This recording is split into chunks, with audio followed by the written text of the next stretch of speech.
আসসালামু আলাইকুম। যেভাবে শিবির নেতা জিসানকে ফাঁসানো হয়েছে ছাত্রদল এবং পুলিশ মিল্লা, সম্পূর্ণ ঘটনা আপনাদেরকে বলি। জিসানকে যখন তুলে নিয়ে যায় তখন কিন্তু কোনো মানে সাধারণ মানুষ তুলে নেয় নাই। জিসানকে তুলে নেওয়া হয়েছিল কিছু পুলিশের লোক সাদা পোশাকে, তাকে তুলে নিয়ে গেছে। তো তাকে গুম করে রাখা হয়েছে এবং তাকে কিন্তু যেখানে ফালানো হয়েছে সেটা কিন্তু সাধারণভাবে মানুষের দেখার কথা ছিল, কিন্তু সেখানে কিন্তু পুলিশ তাকে খুঁজে পাইছে, অর্থাৎ পুলিশই ওখানে রাখছিল এবং পুলিশ সেখান থেকে খুঁজে বের করছে। তো তারা আসলে মামলাটা কিভাবে, এই যে নাটকীয় মামলাটা কিভাবে সাজাইলো, একজন বিধবা নারীকে তুইলা বাড়ি থেকে তুলে নিয়ে গেছে, সেটাও পুলিশ নিয়ে গেছে শুধুমাত্র তাকে দিয়ে মিথ্যা বলানোর জন্য এবং একটা মামলা দেওয়ার জন্য। সেটা তার বোন, সেই বিধবা নারীর বোন নিজে স্বীকার করছে যে পুলিশ তাকে তুলে নিয়ে গেছে এবং পুলিশের নিজের মতো করে এই মামলাটাকে সাজাইছে, এই ঘটনাকে ছাত্র দলের সাথে সম্মতিতে।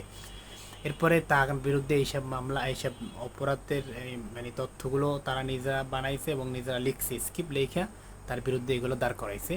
দাঁড় করাই আসলে শিবিরের মান সম্মান নষ্ট করার জন্য যেটা করছে তার প্রমাণ আবার আজকে আমরা সংসদেও দেখছি যে এই বাজে ঘটনাটা সংসদে কিন্তু স্বরাষ্ট্রমন্ত্রী নিজের দ্বারাই এটা আবার বলছে। হ্যাঁ, তো শিবিরকে দমানোর জন্য মূলত এটা করা হইতেছে। এখন দেখেন, সেই যে বিধবা নারী, সে যদি এটা আগেই হইতো এরকম কিছু, তাহলে কিন্তু সে আগে কিন্তু কমপ্লেন করতো থানায়, কিন্তু করেনি। তো কখন করলো? পুলিশ যখন তাকে বাসা থেকে তুলে নিয়ে গেছে তখন। হ্যাঁ, তার মানে এটা পুলিশের সম্পূর্ণ সাজানো একটা নাটক। আর আপনারা দেখবেন যে এই জিসানের সাথে সাধারণভাবে নেতাকর্মীদের কোনো যোগাযোগ করতে দিচ্ছে না।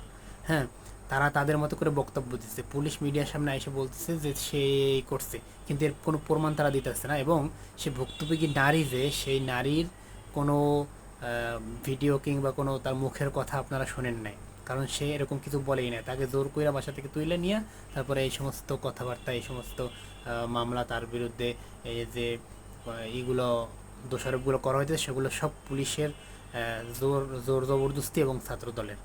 তো এরকম কইরা ছাত্র শিবিরদেরকে, নেতাদেরকে চাপানোর চেষ্টা করতেছে, দমানোর চেষ্টা করতেছে। তো যাই হোক, আপনারা যে যেখান থেকে পারেন সাবধান থাকবেন এবং ভিডিওটা সর্বোচ্চ শেয়ার করবেন। তো এরকম ষড়যন্ত্র হইলে বাংলাদেশে কিন্তু ছাত্র শিবির রাজনীতি করতে পারবে না। তো ছাত্র শিবির এবং জামাতকে আরও স্ট্রং হতে হবে এবং আরও শক্তিশালী হতে হবে এবং মাঠ পর্যায়ে ভূমিকা রাখতে হবে। এরকম চুপচাপ থাকলে আপনারা কিন্তু আরও পছলাবেন।